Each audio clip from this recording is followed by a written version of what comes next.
Yung pina-play nating video, kumbaga kapraso lang pala 'to. Ito yung kabuuan na video ni former Vice President Attorney Leni Robredo, mga bossing. Talagang ito kumpleto po detalye. Ano, kada pangulo. Simula hindi kada pangulo, simula nung istorya kay Pinoy, mga kababayan, 'no? Kay Pinoy, kay Duterte, at kay Pangulong Bongbong Marcos. Ayan po. Pakinggan po natin si Attorney Leni Robredo. Interview earlier. Klaro naman sa atin yung pag-yurak sa ating territorial sovereignty, 'di ba? Klaro 'yon. Pero yung pinakapunto ko dito, merong napakahalagang nangyari nung panahon ni President Aquino, and that is to bring China to court. Ayan, mga kababayan. Ako, nung una, mga bossing, naiba-vlog natin, mga bossing, at nasasabi natin na naipanalo yung ruling, mga kababayan. Pero, ngayon ko lang po nalaman na sa panahon pala ni Pinoy yun. Ano po, sa panahon ni Pinoy, na idinala sa korte yung usaping West Philippine Sea, mga kababayan. Si Pinoy, kay Pinoy pakinggan natin. We were the only sovereign nation who brought China to court. Ayan, nag-iisa po, ibig sabihin maisog din pala itong si Pinoy talaga, mga kababayan. Ano po? Kasi talagang nag-iisang bansa na talagang idinala sa korte ang China, mga bossing, mamaya na kay Pangulong Duterte. At tapos po, Madam BP, yung desisyon lumabas favorable to us. Lumabas ito July 2016, kauupo ko lang na Vice President. Naku, mainit-init pa po. Siyempre, kauupo pa lang niya po bilang Vice President at kauupo pa lang din po, no, ni dating Pangulong Duterte na lumabas yung mga kababayan, yung ruling po na naipanalo po doon sa korte, mga kababayan. So ibig sabihin, kung talagang naipanalo na, naiparinig na sa buong mundo, Pilipinas talaga. Tapos kung yung bagong presidente nag-follow up agad, nag-follow up, mga kababayan, mas malakas po 'yun. Kapag hindi pinakinggan ng China yon, mga kababayan, meron talagang mga baback up po na mga bansa sa atin. Kaso, medyo tahimik po yata yung sumunod na presidente. Hindi po yata na-follow up. Baka naman busy, kauupo lang kasi. Pero importanteng bagay po kasi yan, mga kababayan. Pakinggan mo pa lang yung Bayang Magiliw. Si Pangulong Duterte daw yun. Lupang hinirang. Di ba? Lupang hinirang. Pakinggan mo pa lang po yun, mga kababayan. Nako. Pag isinapuso mo yun, hindi ko kailangan pabayaan ito. Kailangan mag-follow up agad ako kasi nanalo na Nanalo na. Kapag nag-follow up ako, agad-agad, fresh na fresh. Fresh na fresh, no? Sa buong mundo. Baback upan ako ng buong mundo. Ayan. Pero ano daw po ba ginawa, ma'am? Uupo lang ni President Duterte na president. Yung desisyon, napakalaking impact nun. Hindi lang sa Pilipinas, pero sa lahat na mga sovereign states. Correct. Na nasa pareho natin na sitwasyon na threatened din sila ng China. Kumbaga, court ruling na yan, mga kababayan. Di po ba? Ang punto ko, and I was very vocal about this when I was still Vice President, may armas tayo. May armas tayo kasi pinanalo natin yung kaso. Yung armas, mga kababayan, yung pinaka-ruling nga po na naipanalo. So kumbaga, kahit saan mo ipakita, eto nga, kami nanalo, may maihaharap ka. Di po ba? Lamang ka na Nandoon ka na follow up ka na lang. Nagawa na ni Pinoy na ipakorte, nanalo, follow up ka na lang. Ganun na lang. Diba mga kababayan, hawak-hawak mo na yung dokumento na, eto na, panalo na kami sa korte. Dadali mo na lang. Ipupush mo na lang ng konti. Pero ano daw po ginawa, ma'am? Supposedly sana wala nang controversy kasi yung arbitral tribunal put all the issues. Nandun na lahat. Baga, na-explain na lahat. Wala nang gagawin. Ilaban na lang. No? O pwede na kayong umalis dyan. Nanalo na kami. Ganito, ganyan. Di ba? O tapos po, ma'am. Parang natuldukan yung lahat na issues. Pero anong ginawa natin? Parang tayo din yung nag-set aside ng desisyon. Oh, bakit? Bakit po ba nasabing parang tayo din kasi nag-set aside ng decision? Hindi po kaya ito yung dahil do sa joint exploration? Ano po? Sabi ng China, wag mo nang pakialaman yan. Wag mo nang pakinggan yan. Wala ka naman ang Pilipinas naman, wala namang pambutas ng wala namang pangbutas ng mga ganito, ganyan sa ilalim O kami na lang bubutas. 60 sa inyo, 40 sa amin. Nakipagkasundo sa mga komunista no? Mga kababayan, ayun, nga din.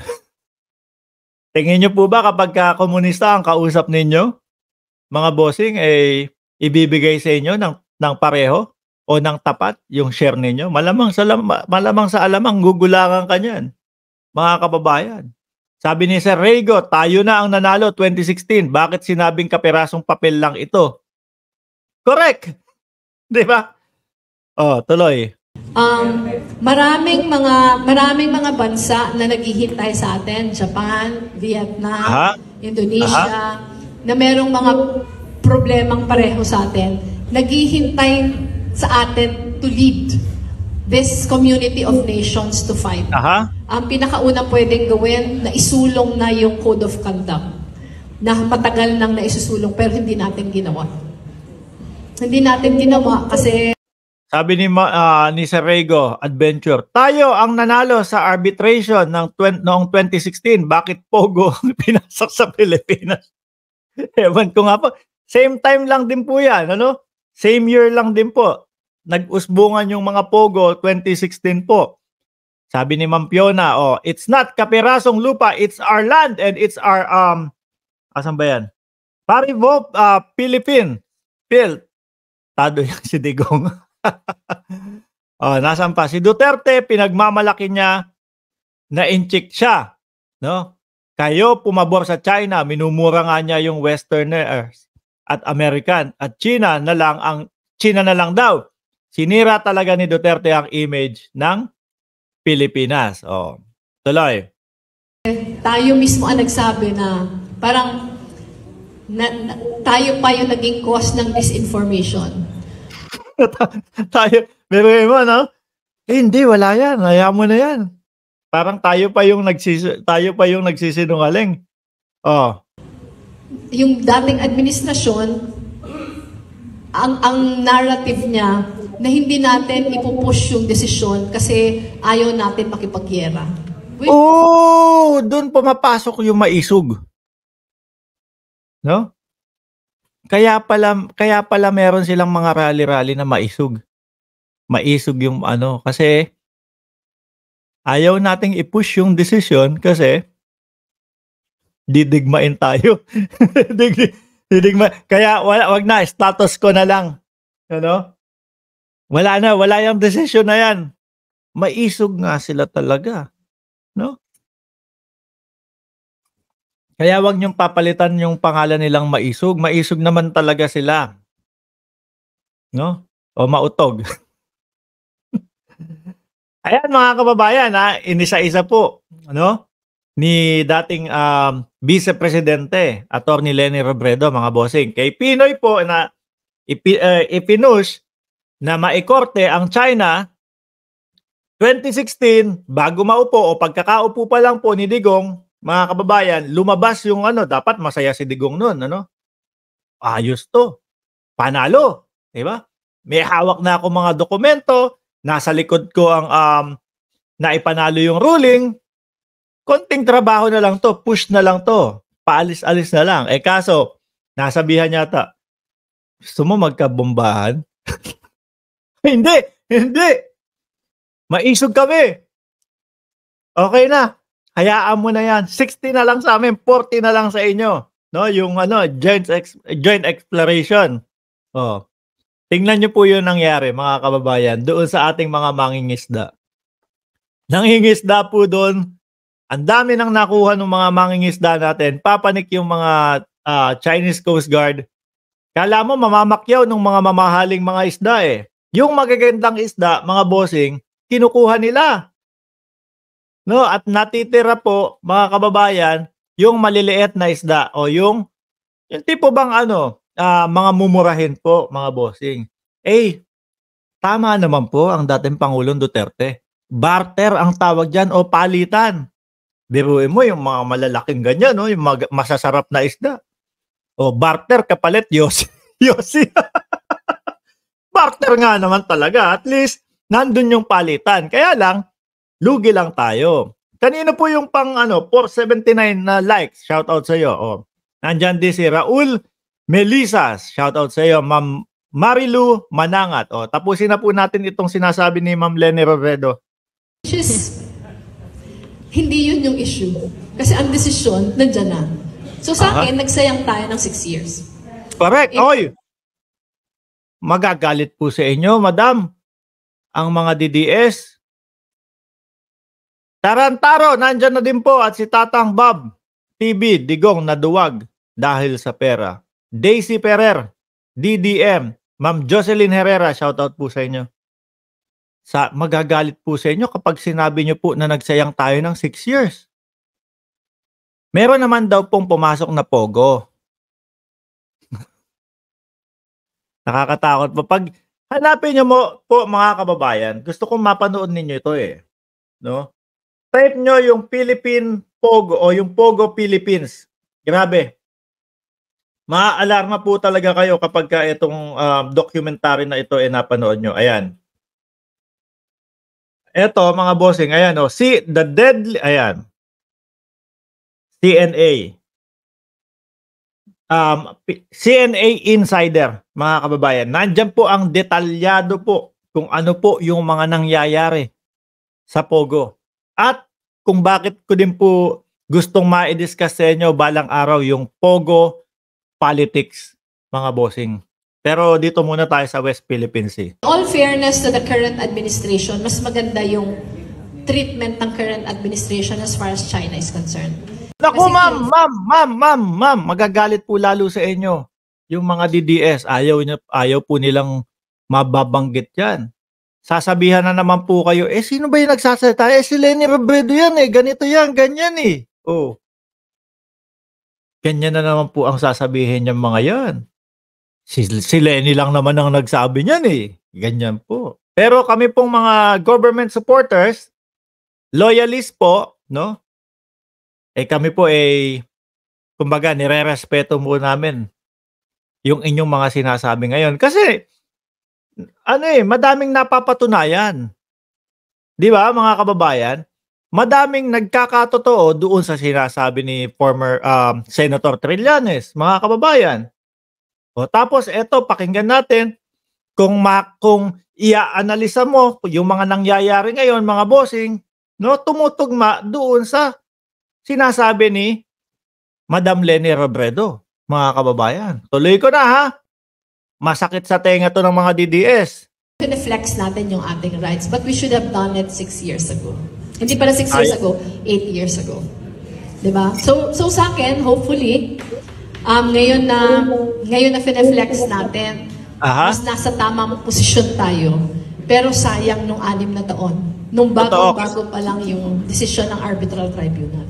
Totoo po, mga kababayan. Kasi kung dati pa lang yan, fresh na fresh. Ngayon po, medyo medyo nalilimutan na po, lumalayo na po, mga kababayan.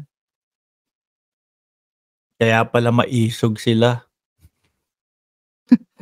Ay, naku po.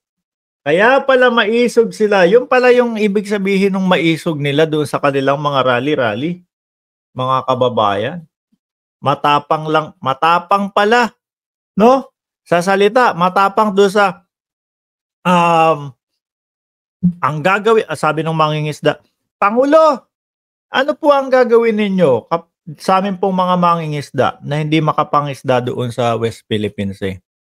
Ang gagawin ko diyan, pupunta ako doon, no? Papahatid ako. Tapos magje-jet ski ako, tapos itatarak ko yung bandera ng Pilipinas natin. Oh, sabi natin lahat nun, no, majority ng Pilipino, matapang itong si Duterte. Ipaglalaban ang West Philippine Sea. Nung nanalo na, iba na. Wala na po, mga kababayan. Nakalimutan na yata yung kanyang sinabi, mga bossing. So sa madaling salita, matapang, no? Kapag nagsalita. Pero doon sa gawa, mukhang hindi eh. Mukhang kabaliktaran po yung sinasabi doon sa ginawa, mga kababayan.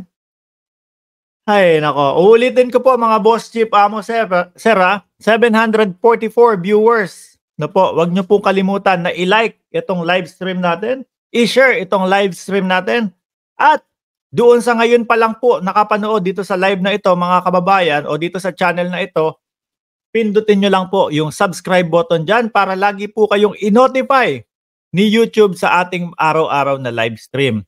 Mamayang umaga po, mga bossing, alas 10 ng umaga, sama-sama po tayo magtawanan. Ay! Ba't magtawanan? Yun yung hearing ni Bato eh. Naka-live po tayo, mga kababayan, mamaya pong alas 10 ng umaga, no? Para po, sana naman huli na to ha. Sayang ang pera talaga ng bayan. O, alas 10 ng umaga po, magsama-sama po tayo, mga bossing.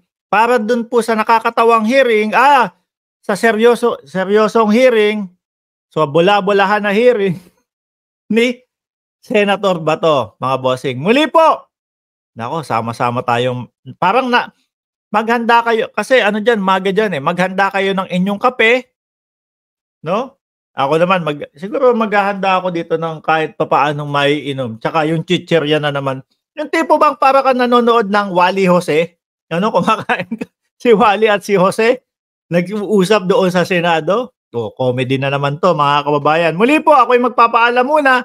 Maraming salamat po and God bless po sa ating lahat.